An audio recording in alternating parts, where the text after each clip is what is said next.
Okay, now we're going to cover conflict and trauma. So these are really big parts of the game. I'm going to do a little brief overview, then I'm going to run a quick combat, and that way you'll understand better how the ins and outs work.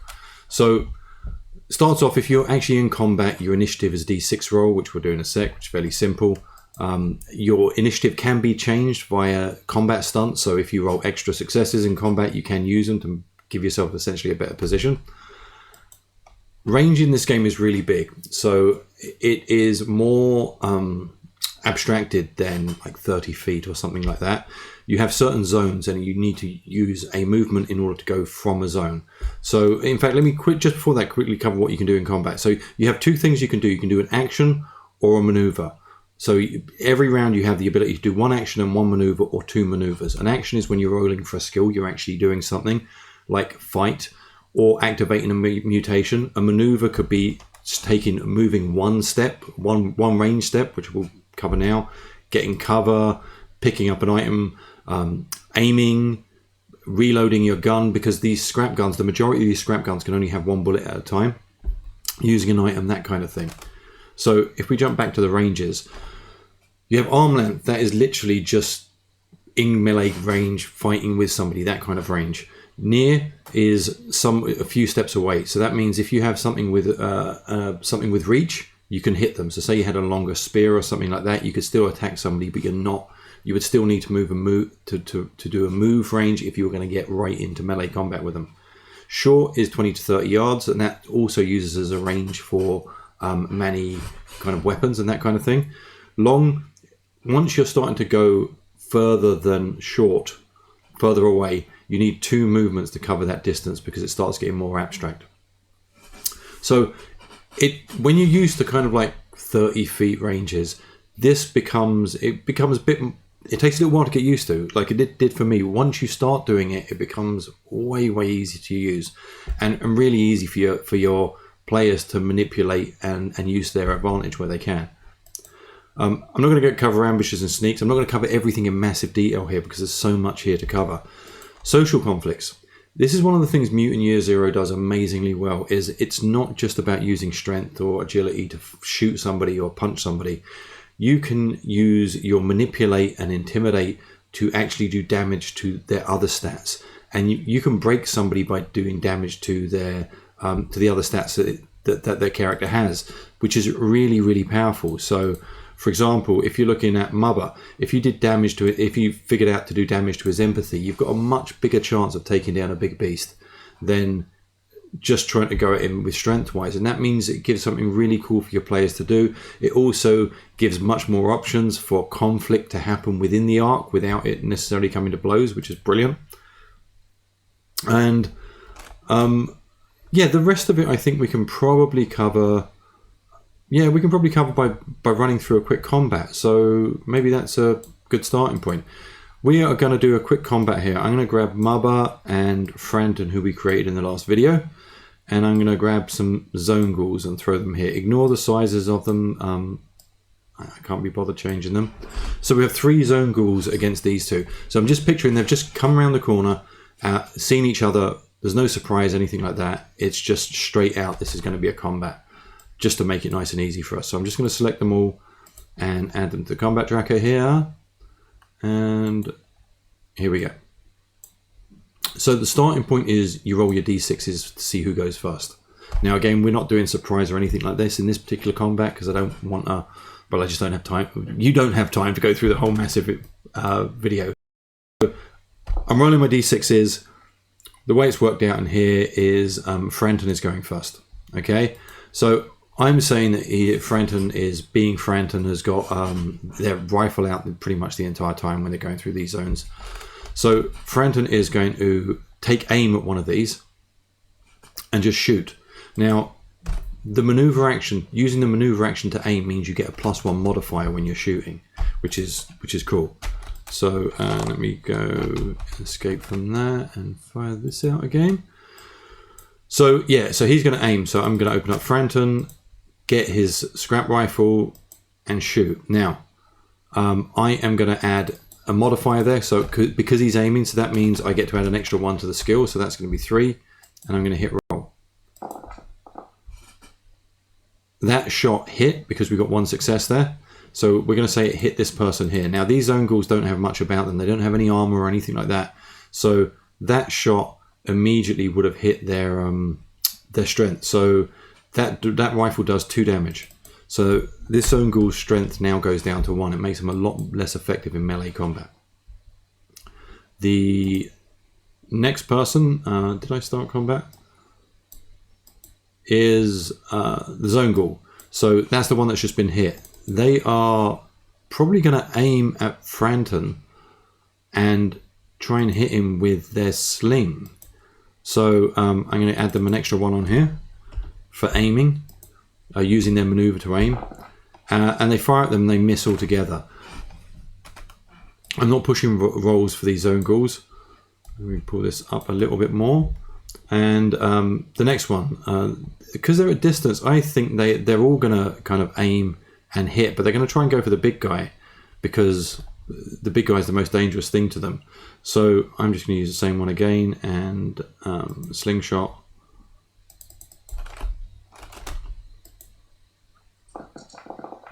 So this is a hit, and they've got two successes.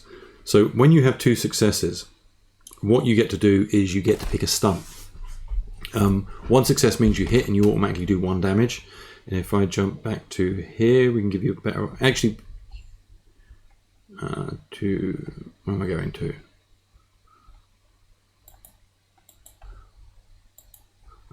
Let me grab up Mother because that will be easier for me. So I'm going to go to strength to fight and bring this up. So here are the stunts you get where you actually get an extra success. So you can just inflict an extra point of damage, which is probably what they're going to do. But there's other options you have.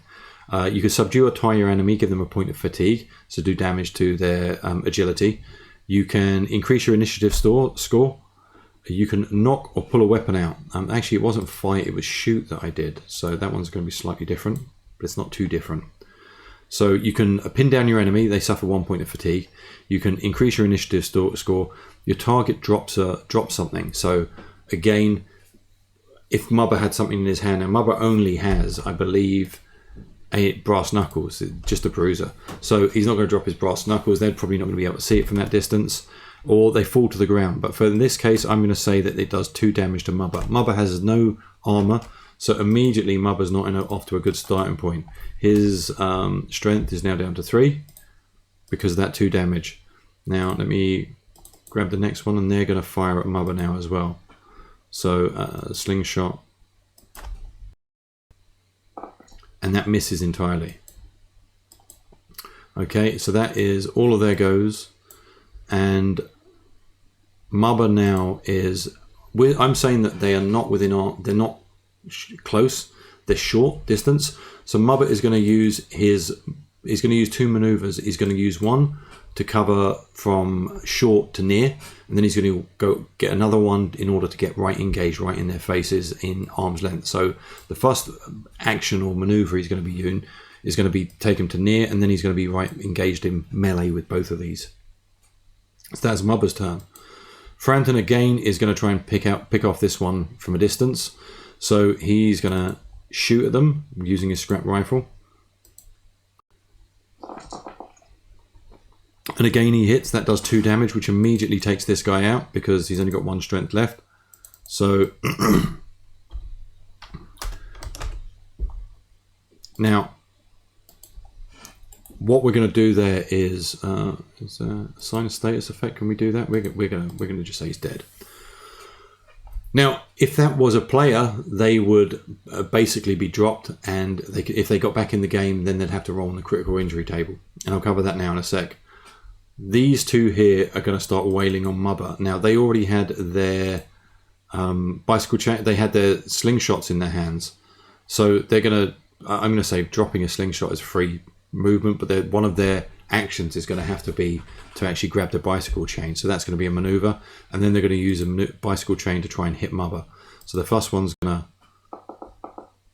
and he hits him, and that does 1 damage, and the second one's going to do it as well. So let me do, and they hit as well. You can see how dangerous this game can be. especially when you've got the action economy against you. So when you're outnumbered, you're in trouble generally.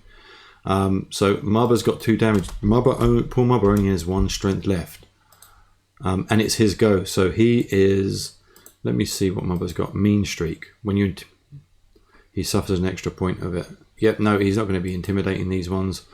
So he is going to just try and punch one of them using his brass knuckles. Now Mubba's went from being a complete damage machine to not being as good. So he's but he's still done 2 successes. So I'm going to say he takes 2 off this guy. Now, obviously he could be knocking stuff out of their hands and that kind of stuff, but actually he only did 1 there. But for this combat, again, we're just going to be saying this is a very basic combat. Players would be using a lot more of the abilities involved.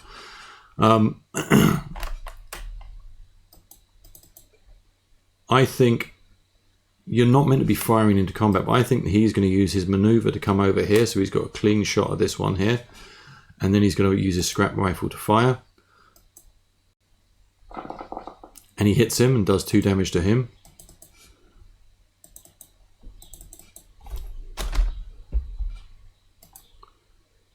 Now, normally for combatants, for these guys, I'd be wondering whether they would run, because normally they would. But in this case, they're not, because they're zone ghouls, and zone ghouls probably wouldn't run from this kind of thing. So these two are both going to give another go at trying to hit Mubba with a bicycle chain. Now they're rolling with a lot less dice, so the chance of them succeeding starts to get less. And you can see where this is kind of like a game of things can swing against you, the wrong one, pretty fast. So again, we're going to fire there. That misses. Mubba is in luck. So Mubba's going to have 1 last swing at them, I think, hopefully. And then I'm going to show you a couple of other options there as well. He misses.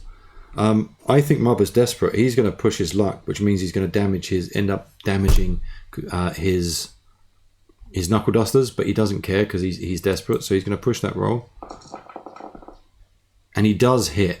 So if you look here, his brass knuckles are now useless. He can only punch with his fists, but he's hit this guy here.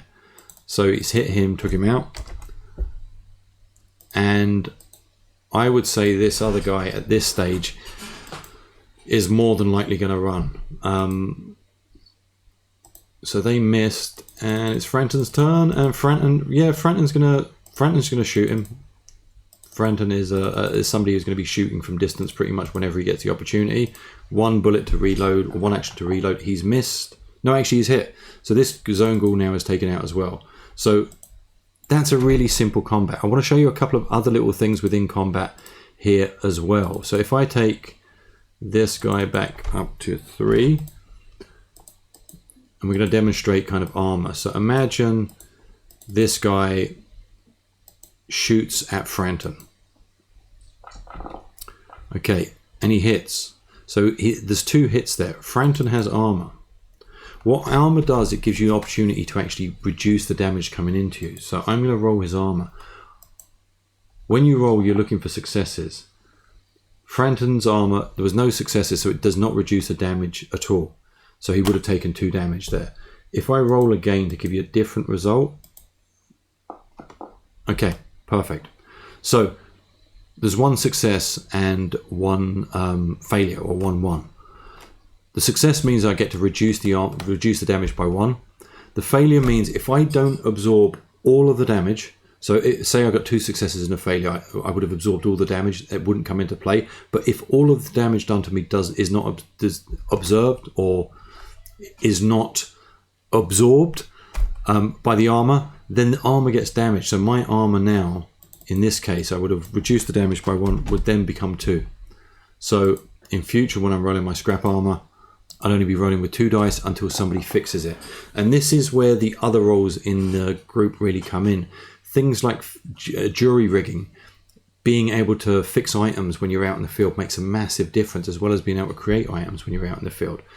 So that is a real brief overview of the basics of combat. Now imagine, in this case, one other thing, Mubba had been dropped. Okay, So imagine he got dropped, but the rest of the zone ghouls ended up being killed, and he ended up. What would happen then is he has to roll on the critical injury table. So if we go to critical injuries, and in fact, let me just roll here. He ends up having a damaged shin. So when he comes back round and he gets healed, he'll end up having a damaged shin. It will take 2d6 days to fix. So he is going to have -1 to move and sneak for the 2d6 days. And you'd put that on Mubba's character sheet.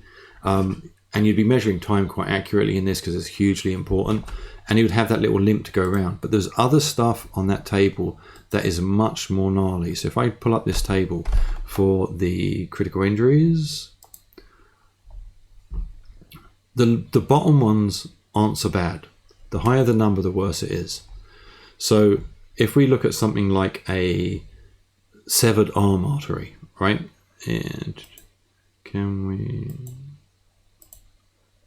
Right, in fact, let me just roll on this a few times to see what we get.